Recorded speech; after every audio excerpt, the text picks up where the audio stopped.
ke pantai pergi beli ikan sepat. Udah lama nggak pantun ya. Sekarang bukan ke Sulawesi tapi ke pantai Perigi ya. Selamat pagi Bapak Ibu Jemaat. Ya, puji nama Tuhan, hari ini kita boleh bertemu kembali dalam cinta kasih Tuhan Yesus Kristus ya. Hari ini kita akan membahas satu tema yang menjadi tema tahunan kita tentang kasih, yaitu kasih yang tidak pemarah. Ya, kasih yang tidak pemarah. Bapak Ibu, sebelum saya melanjutkan, adakah di sini Bapak Ibu yang tidak pernah marah-marah? Coba angkat tangannya. Ada Bapak Ibu? Oh, kabur. Oh, Pak Nantor. Boleh, oh Pak Daniel, boleh gantikan saya khotbah di depan, Pak. Karena saya ini orangnya marah-marah, Pak. Jadi saya duduk aja, nanti Bapak yang khotbah gitu.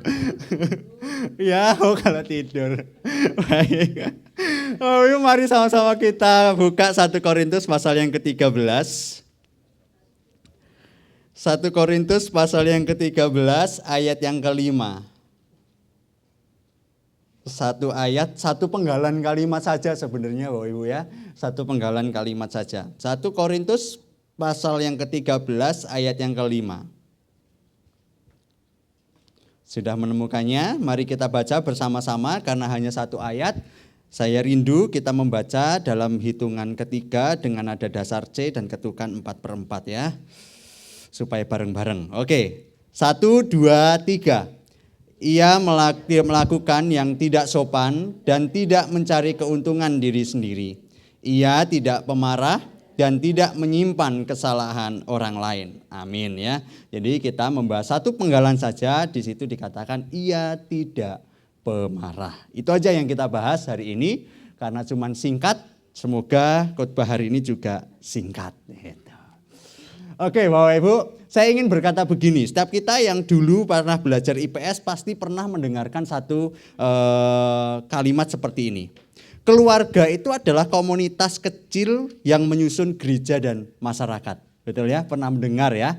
Jadi keluarga adalah satu komunitas kecil yang menyusun gereja dan masyarakat. Dengan demikian ini artinya bahwa keluarga itu punya dampak penting terhadap jatuh bangunnya gereja dan masyarakat. Kalau kita menyadari bahwa keluarga itu adalah satu komunitas kecil, tetapi kita juga harus menyadari bahwa konsekuensi dari keluarga itu akan menjadikan gereja dan masyarakat itu jatuh atau bangun. Kualitas sebuah gereja dan masyarakat itu ditentukan oleh kualitas keluarga-keluarga yang ada di dalamnya. Bapak Ibu, sehingga saya ingin berkata begini. Gereja yang kuat itu berasal dari keluarga yang sehat. Untuk memahami hal ini saya memberikan satu ilustrasi simpel. Bapak Ibu kalau misalkan Bapak Ibu lihat satu monitor TV.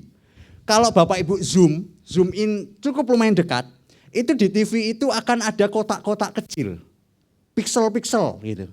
Pixel-pixel kecil.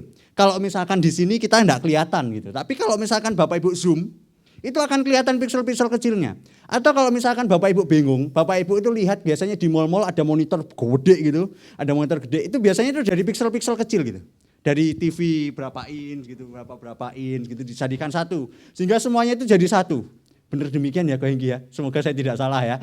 Jadi itu dari pixel-pixel kecil. Sehingga kalau misalkan Bapak Ibu perhatikan, contoh misalkan ada satu dari pixel itu yang rusak. Contoh misalkan gambar ini Bapak Ibu ya, gambar ini. Itu terbentuk misalkan ini dari keluarga-keluarga nih. Keluarga-keluarga membentuk dari satu. Ada satu yang rusak dari keluarga itu. Gambarnya masih kelihatan enggak?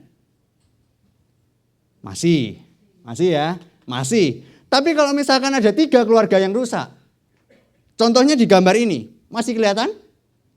Masih. Tapi Bapak Ibu kalau saya tanya, 50% keluarga yang rusak. Gambarnya masih kelihatan enggak? Masih, tapi setengah. Tapi kalau misalkan 70 atau 80% keluarga itu atau pixel itu rusak, masih bisa dilihat? Tidak bisa. Rusak, blur. Mungkin kita akan lihat ini gambar opo. Ini tulisan apa? Bapak Ibu, dengan demikian ilustrasi ini semoga membentuk pikiran kita bahwa memang benar bahwa apa yang keluar bagi di masyarakat itu sebenarnya cerminan dari apa yang tampak dari keluarga kita. Seperti halnya piksel-piksel kecil. Kalau misalkan keluarga sekarang ini hancur, keluarga sekarang ini mengalami disfungsi, atau kalau misalkan kita lihat di Indonesia itu angka perceraian sekarang banyak, meningkat setiap tahunnya. Meningkat terus, meningkat terus, meningkat terus. Saya kalau nggak salah baca di daerah mana gitu, satu hari dalam kalau misalkan perceraian itu di kejaksaan ya di peradilan ya, di peradilan itu banyak sekali dan tidak pernah absen, ada terus, ada terus, ada terus. Sehingga mengakibatkan hal ini disfungsi dalam keluarga. Nah, hal ini pasti akan berpengaruh dan berdampak bagi masyarakat. Demikian juga di gereja. Bapak Ibu, hal ini itu coba kita sikapi dengan baik. Itulah sebabnya Bapak Ibu, kerinduan gereja pada tahun-tahun ke depan ini adalah temanya itu tentang keluarga, tentang keluarga, tentang keluarga. 5 tahun ke depan tema kita tentang keluarga. Tahun lalu kalau masih ingat tema tahunan kita tentang apa Bapak Ibu? Keluarga yang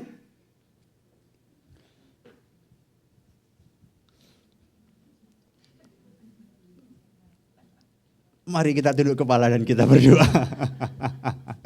Keluarga yang beriman, Bapak Ibu ya.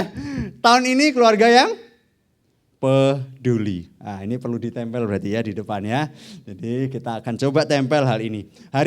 Tahun ini adalah kita berbicara tentang keluarga yang peduli. Itulah sebabnya tema kita itu tentang kasih, tentang kasih, tentang kasih, dan tentang kasih.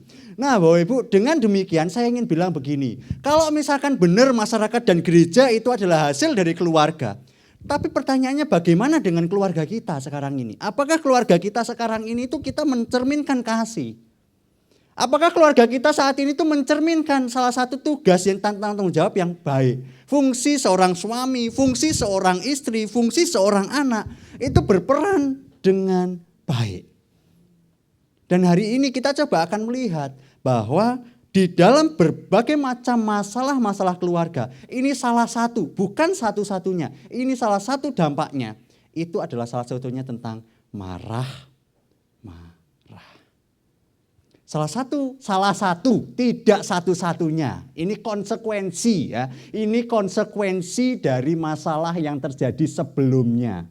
Sehingga mengakibatkan keluarga hancur. Kadangkala adalah emosi marah yang tidak terkendali. Emosi marah yang tidak terkendali. Sehingga saya sepakat dengan salah satu tokoh orang Yunani, dia bilang begini. Setiap orang itu bisa marah. Tidak sulit untuk kita bisa marah. Tetapi marah ke orang yang tepat, di level yang tepat, pada waktu yang tepat, untuk alasan yang tepat, dengan cara yang tepat, semua pat-pat ya. Itu sangat sulit dan tidak banyak orang yang mampu melakukannya. Untuk waktu yang tepat, level yang tepat, dan cara yang tepat itu tidak banyak orang yang mampu melakukannya. Kadang-kala kita itu cepat marah. Waduh, apalagi kalau di jalan lihat ada satu ras terkuat di bumi gitu kan. Ratingnya kiri, waduh beloknya kanan. Aduh. Yang ketawa-ketawa jangan-jangan ini pelakunya. Gitu. Waduh Bapak Ibu, kadang-kala saya itu ini lebih mudah memprediksi kapan Tuhan Yesus datang yang kedua kalinya daripada melihat ras terkuat di bumi naik sepeda motor. Wah Ibu, bukankah kadang-kala kita itu cepat sekali untuk marah. Nah tapi pertanyaannya pasti akan muncul begini. Bukankah Kak marah itu boleh? Bukankah kalau kita baca Alkitab, Yesus pun pernah marah ketika dia datang ke dunia. Contoh ketika dia melihat, bait suci kok mengalami fungsi yang berbeda. Dia marah, dia balikkan semua meja-meja, dia buang uang koin dan yang lain-lain. Bukankah itu kemarahan Yesus? Dan bukankah Yesus pernah marah dalam tanda kutip pada waktu dia lapar? Dia mau makan buah ara. Padahal di situ sebenarnya, mohon maaf ya, ini biji buah ara, bakal buah, pentil buah.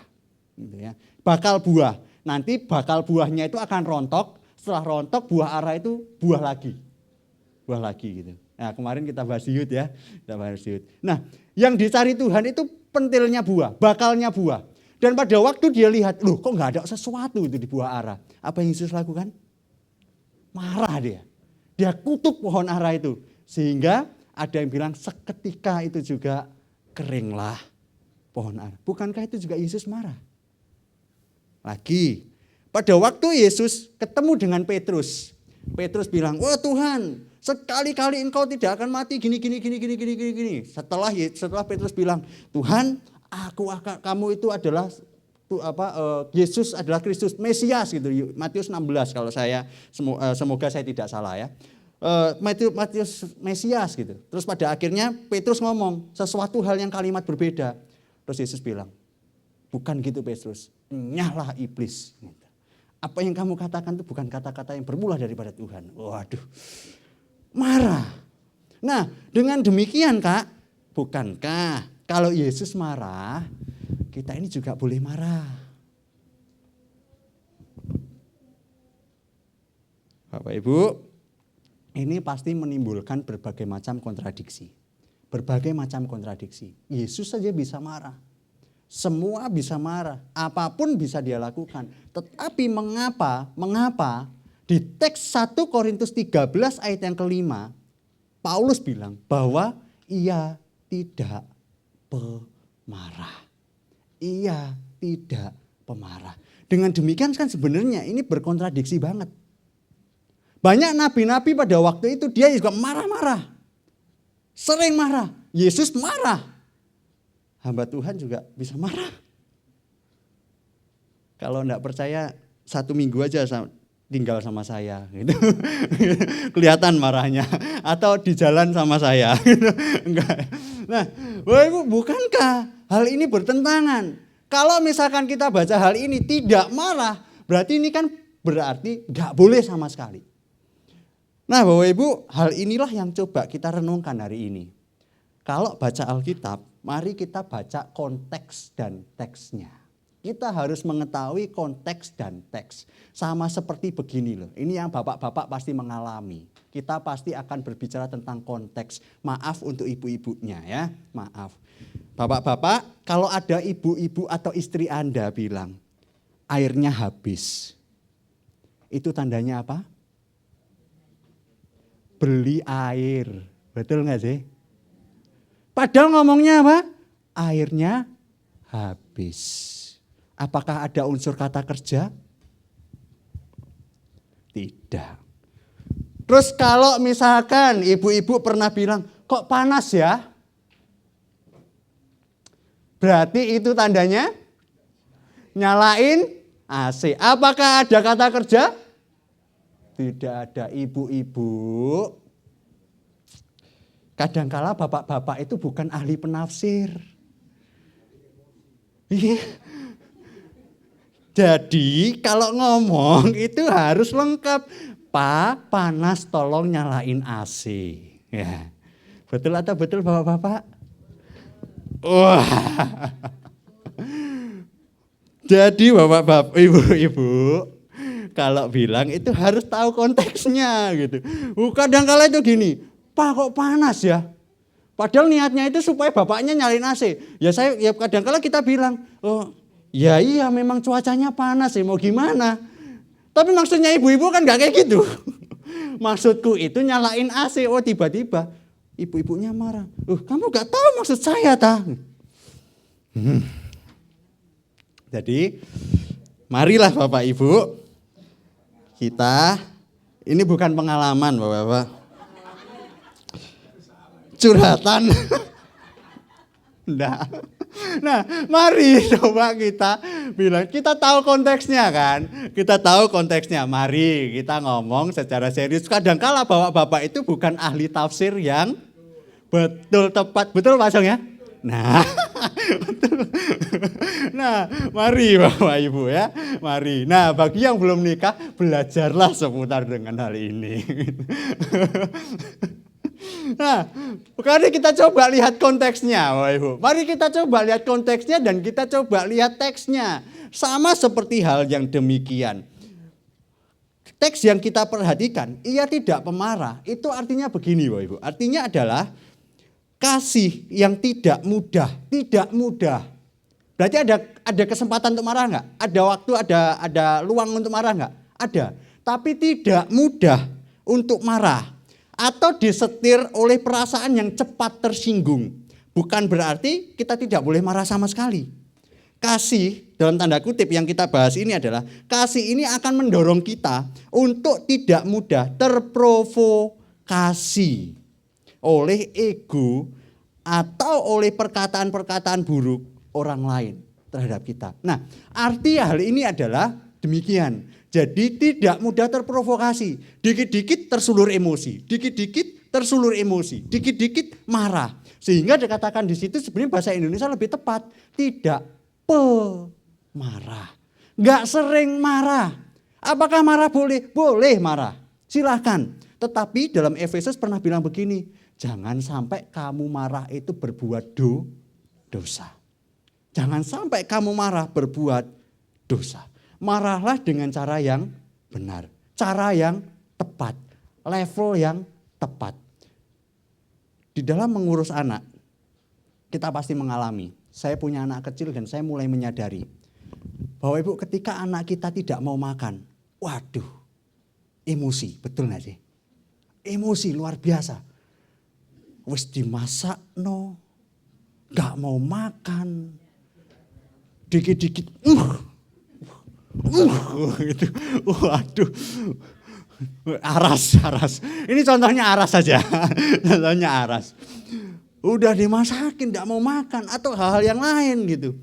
Bapak Ibu jangan harap aras itu tidak susah makan sembarangan. Enggak, kadang-kadang juga susah makan Bapak Ibu. Kadang-kadang saya emosi lihat aras kalau nggak misalkan tidak mau makan gitu. Udah masak, nggak mau makan. Udah tahu pagi tidak bisa makan, siang nggak mau makan, sorenya juga nggak mau makan. Ini maunya apa sih gitu. Kadang-kala kami itu emosi gitu sebagai orang tua. Bukankah orang tua di sini juga demikian? Ketika melihat anaknya gak mau makan, padahal ini demi kebaikan dia loh. Ini demi kebaikan dia. Yang sehat-sehat juga dia, yang kuat juga dia, yang bergizi juga dia, yang capek saya. Tapi gak mau makan. Emosi bukan? Bukankah kadang-kala kita merasakan hal yang demikian? Tapi Bapak Ibu, ini adalah satu pelajaran yang penting. Kadangkala kita marah, boleh marah. Tetapi dalam marah itu harus ada 3 hal yang perlu kita perhatikan. Yaitu adalah pengarahan. Pada waktu kita marah, kita akan tahu bahwa itu orang bersalah. Kita itu harus bisa mengarahkan dia. Selain kita bisa mengarahkan dia, kita bisa mengendalikan. Bukan cuma dia yang kita kendalikan, tetapi kita. Kita juga harus bisa mengendalikan diri kita. Selain diri kita yang kita kendalikan, kita juga harus memberikan pengajaran. Jadi apa yang kita marah bukan sekedar kita setelah itu selesai. Yang dimarahin ujung-ujungnya ya sakit hati. Nah terus untukku opo? Kalau kita tidak ajarin dia, dapatnya apa? Makanya tidak heran dia akan mengulang kesalahan lagi. Betul atau betul? Karena kita tidak ngajarin dia, itu salah, yang benar begini. Tapi karena tersulut emosi kadang-kala pengajaran itu luntur. Sehingga kita tidak heran ketika melihat ada orang marah salah lagi. Jangan-jangan kita harus koreksi bahwa dalam marah kita itu tidak memberi pengajaran kepada mereka. Bukan penghajaran ya. Beda ya, penghajaran dan pengajaran. Tapi apakah kita tidak boleh main fisik gitu? Bapak Ibu, tolong dipikirkan ulang seputar dengan hal ini. Ketika main fisik atau main main tangan atau pakai benda-benda yang lain, tolong dipikirkan ulang. Memang Alkitab tidak melarang. Kadang-kala kalau misalkan dia bersalah pukul pakai rotan. Memang tidak melarang. Tetapi tolong dipikirkan baik-baik. Ada banyak cara untuk marah. Ada banyak cara. Tapi gunakanlah marah kita itu dengan cara yang tepat, level yang tepat, waktu yang tepat. Sehingga marah kita itu memberikan pengajaran juga bagi mereka. Apa sih masalahku? Dan apa sih yang perlu aku ubah bagi orang yang dimarahi? Dan bagi kita yang marah, kita juga harus bisa mengendalikan diri kita. Jangan sampai kita marah berlebihan sampai ujung-ujungnya orang itu merasa tersakiti. Dan itu bukan membangun, justru malah menghancurkan. Bapak Ibu, suatu kali ini kisah nyata di Singapura. Ada satu anak, dia ini pintar luar biasa. Papa mamanya kaya luar biasa, kaya sekali. Setiap kali dia itu datang ke sekolah, papa mamanya pasti bilang begini, "Nak, kamu sekolah sing pinter. Nanti kalau misalkan kamu sekolah sing pinter, nilaimu bagus, kamu minta apa saja, pasti aku akan turuti." Wah, maklum, dia orang kaya. Kelas 4 SD Bapak Ibu, sebelum dia minta apa-apa, papa mamanya itu beri jam tangan Rolex itu 6. Wah, bayangin. Jam tangan Rolex 6. 4 SD. Jadi Senin pakai jam yang warna lain, Selasa warna lain, Rebu warna lain gitu. Terus papa mamanya bilang begini, "Nak, kamu belajar sing pinter lagi. Nanti kalau misalkan kamu belajar sing pinter, kamu minta apa aja nanti tak turuti." Bener Bapak Ibu, juara 1 di Singapura waktu itu. Terus dia bilang, "Kamu minta apa?" "Aku minta mobil Mercedes-Benz." Turuti Bapak Ibu, dikasih. Ini kisah nyata, dikasih. Pada waktu SMP kelas 2. SMP kelas 2. Dia pinter luar biasa juga. Pinternya luar biasa. Terus anaknya bilang, "Pa, Ma, uang papa mama kan banyak. Lagian aku belajar mandiri. Belikan aku rumah sendiri. Dan biarkanlah aku tinggal sama pembantu-pembantu papa mama." Betul, dibelikan rumah mewah. Terus dikasih pembantu, di situ dikasih mobil, semua tercukupi. Bagian masak sendiri, bersih-bersih sendiri, antar ke sekolah sendiri, belajar, didatengin guru les, wah semua diturutin. Tetapi pada akhirnya guru-guru dan pembantunya ini bilang begini, "Pak, Bu," kepada orang tuanya, "saya sudah tidak kuat untuk mendidik anak ibu." Pembantunya bilang, "Saya sudah tidak kuat mengasuh anak ibu." Orang tuanya tanya, "Kenapa anak saya?" "Anak Anda pada waktu makan tidak enak, piring dan mangkok itu bisa dilempar, kena tembok, kena kaca, kena apapun. Dan pada waktu tidak sesuai dengan keinginannya, apa yang diharapkan, ternyata tidak sesuai dengan kenyataan. Dia marah tidak jelas." Karena saking frustasinya papa mamanya, yang sering memanjakan anaknya, dia datang ke psikiater, psikolog. Sekarang di kita ada satu ya, Ola ya. Ola, boleh Bapak Ibu datang ke Ola. Tapi jangan lupa bayar. Nah, Bapak Ibu, pada waktu dia datang, dia menceritakan segala keluh kesahnya dia ceritakan semuanya. Lalu psikiater tanya, "Anda pernah memarahi anak Anda? Anda pernah memukul anak Anda?" Orang tuanya tunduk lesu dan dia bilang, "Seumur-umur saya tidak pernah memarahi anak saya." Psikiater bilang, "Coba sekali saja kasih pukulan dengan keras. Kasih marah dengan keras ketika dia melakukan hal yang sama." Betul Bapak Ibu, pada waktu kejadian yang sama, anaknya melempar piring, mangkok kemana saja. Mamanya dan papanya datang, dipukul dia, dimarahi dia, dan dihajar dia. Tapi tidak sampai dia kritis. Dia cuma menghajar dan memukul dan memarahi. Anaknya itu bilang begini, hal yang buat saya terenyuh Bapak Ibu. Dia bilang, "Pa, Ma, telah bertahun-tahun aku menantikan orang tuaku menghajar aku sebagai tanda mereka mempedulikan aku dan mendidik aku. Tetapi mengapa aku baru melihat hari ini? Aku melihat teman-temanku dididik dan dihajar dan dimarahi. Aku tahu bahwa itu adalah tanda marah dan tanda kasihnya kepada dia. Tetapi mengapa aku tidak?" ini berarti Anda tidak mengasihi saya. Tapi Anda membunuh saya secara perlahan. Dengan memanjakan kasih, kasih, kasih, kasih, kasih. Tetapi tanpa memukul. Memanjakan kasih, kasih, kasih. Tapi tanpa disiplin. Bapak Ibu yang dikasihi Tuhan, ini jeritan seorang anak loh. Jeritan seorang anak. Ini saya tidak buat-buat. Dan ini kisah nyata. Dia merindukan didikan dan dia tahu bahwa di dalam kasih itu ada disiplin. Di dalam disiplin itu ada kasih. Kasih yang tidak mendisiplin, lama-kelamaan dia akan mematikan. Tapi disiplin yang tanpa kasih, justru itu yang buat mati beneran. Bapak Ibu, jangan harap dan jangan kira. Di luar sana itu kadangkala banyak orang salah kaprah. Lihat orang Kristen yang ajaran kasih kok marah-marah. Terus dia bilang, iki orang Kristen cap opo sih? Kok marah nggak jelas? Itu yang perlu wanti-wanti juga memang. Tapi kita juga harus bilang bahwa di dalam kasih itu juga ada disiplin.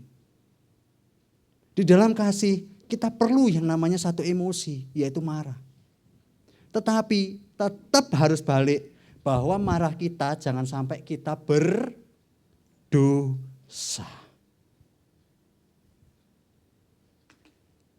Kemarahan yang berdosa perlu kita buang. Tapi kemarahan yang benar perlu kita nyatakan. Memang marah itu kadangkala positif dan negatif, ya, positif dan negatif tergantung cara Anda marah dan bagaimana orang menilainya.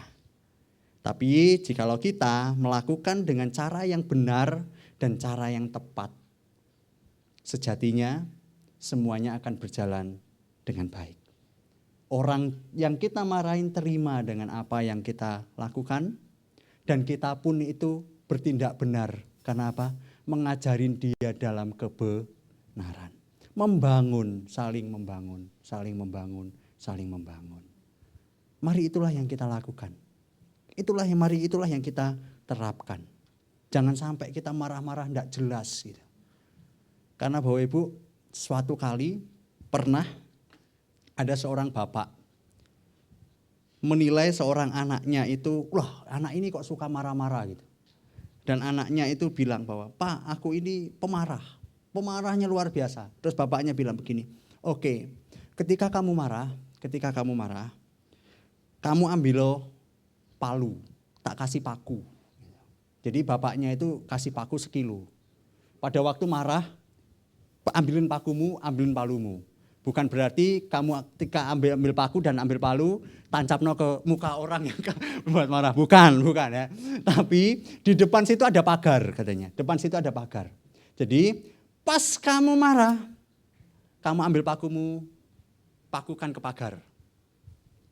Setiap kali kamu marah, 1 hari Bapak Ibu, dia marah itu 48 kali. Waduh, jadi 1 jam itu 2 kali di total ya.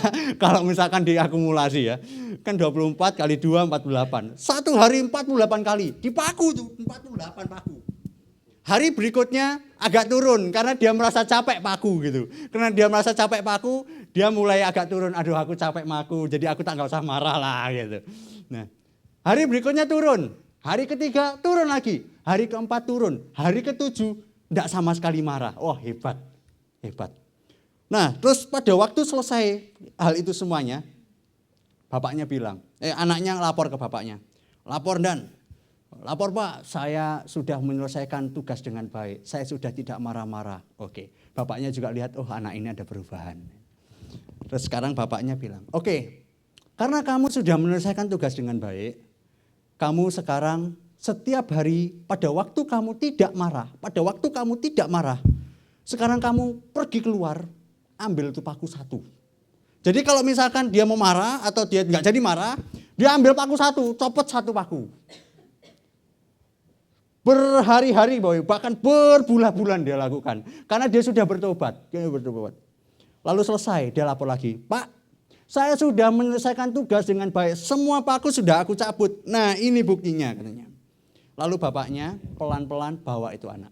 Oke, ayo kita datang ke pagar itu. Pada waktu datang ke pagar itu, bapaknya tanya, apa yang kamu lihat? Yang saya lihat adalah paku itu sudah tidak berlubang. Oke, wah bagus, paku tidak berlubang. Terus ditanya, apakah paku itu masih ada? Sudah tidak ada Pak, karena sudah aku cabut. Oke, sekarang tak tanya lagi, apakah bekas paku itu masih ada? Dan jawaban anak itu, ada. Bapaknya memberi pelajaran begini, nak, ketika kamu marah-marah tidak jelas, bekas-bekas marahmu itu seperti bekas-bekas paku yang kamu cabut. Dia akan menancap ke orang yang kamu lukai, sekalipun kamu pernah minta maaf kepada dia. Sekalipun kamu pernah sudah mencabut paku itu dengan baik. Tapi bekas itu tetap ada. Bapak Ibu, dari hal ini mari kita pikirkan secara perlahan. Ketika engkau marah dengan orang lain, pikirkanlah satu hal juga, bahwa bekas-bekas itu tetap ada. Sekalipun engkau bilang bahwa aku minta maaf ya, aku sudah bersalah. Aku minta maaf ya, aku sudah melakukan banyak sekali kejahatan. Tapi Bapak Ibu, sadarlah bahwa bekas itu masih tetap ada. Masih tetap ada. Sehingga saya itu tidak setuju Bapak Ibu ketika ada lagu mengampuni dan melupakan. Apakah kesalahan itu bisa kita lupakan? Tidak bakalan bisa. Sekalipun kita sudah minta maaf, tetap aja akan ada itu. Kita akan ingat hal itu. Akan ingat hal itu. Sehingga yang tepat adalah ketika engkau mengampuni dan memaafkan orang lain, yaitu mengampuni dan menerima kembali. Bekasnya masih ada? Masih.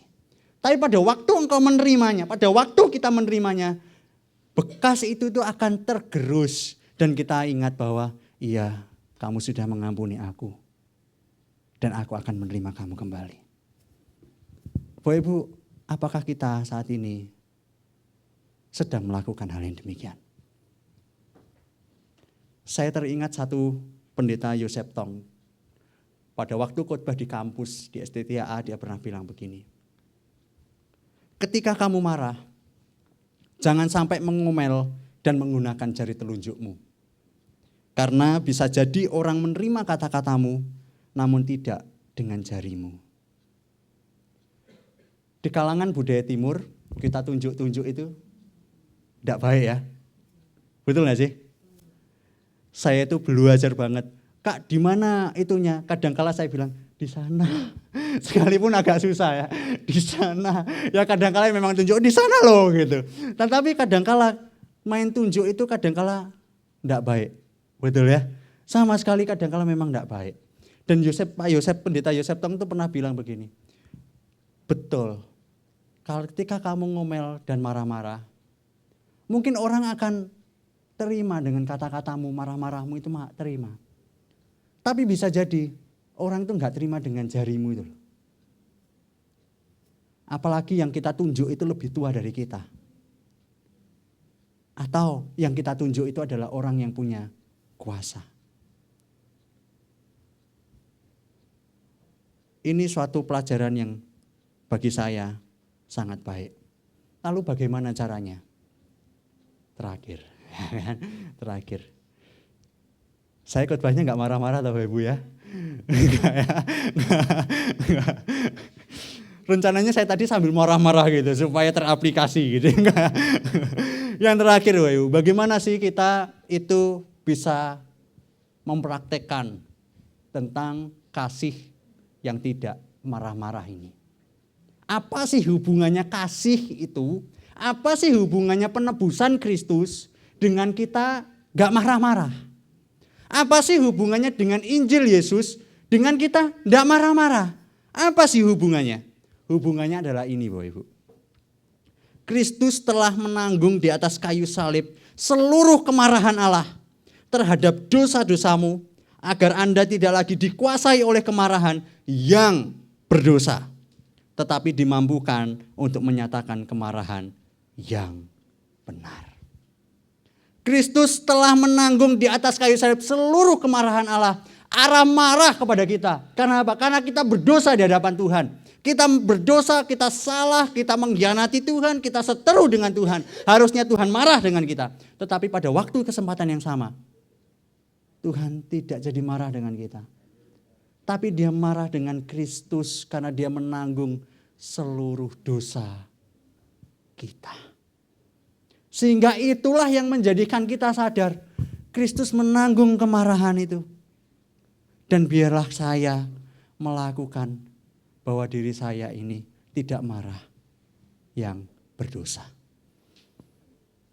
Bapak Ibu, bagi kita yang sudah tahu tentang kasih Kristus, sudah tahu tentang penebusan Kristus, sudah tahu tentang segala yang Tuhan nyatakan bagi kita, mari kita lakukan akan hal ini. Kita dihianati. Yesus lebih dulu dihianati. Bahkan oleh orang terdekatnya sendiri. Dia dihianati. Pengurus intinya sendiri, dia dihianati. Kristus ditinggalkan sendiri. Dia ditinggalkan sendiri. Pada waktu di kayu salib, apakah dia marah? Dia tidak marah. Dan pada waktu dia menyatakan hal itu, dia nyatakan ini untuk kamu. Untuk saya dan Anda. Mari kita belajar akan hal ini. Injil Yesus Kristus menebus segala sesuatu. Termasuk kemarahan dan kesalahan kita. Dan mari kita lakukan akan hal yang ini. Ada dua hal yang kita perlu perhatikan untuk menutup kita hari ini. Yang pertama adalah mari kita koreksi diri kita. Apakah selama ini Anda ada di tipe pemarah? Dikit-dikit marah, dikit-dikit marah. Padahal Anda tahu tentang kasih. Mari kita koreksi juga. Apakah selama ini di antara kita itu adalah tokohnya membuat orang itu marah. Tokohnya yang membuat orang itu marah. Sehingga kita itu menghadirkan dosa bagi dia.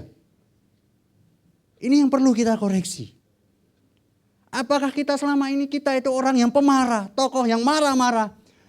Tetapi apakah ada di antara Anda yang saat ini adalah tokohnya yang membuat orang itu marah dan orang itu berdosa? Yang kedua, mari kita bersyukur. Bersyukur karena kemarahan Allah yang harusnya kita tanggung. Ternyata sudah Kristus tanggung. Sehingga kita harus merespon bahwa kita tidak bisa marah yang berdosa. Kita harus marah dengan cara yang benar. Memberi pengajaran. Mengendalikan diri sendiri dan orang lain. Dan ini dan itu. Bapak Ibu ada di tipe yang mana? Bapak Ibu apakah sudah kita melakukan akan hal ini? Dan mari kita menjadi orang Kristen yang dikenal orang penebar kasih. Sekalipun marah, tetapi tetap terus mengasihi dia. Tunduk kepala dan kita berdoa.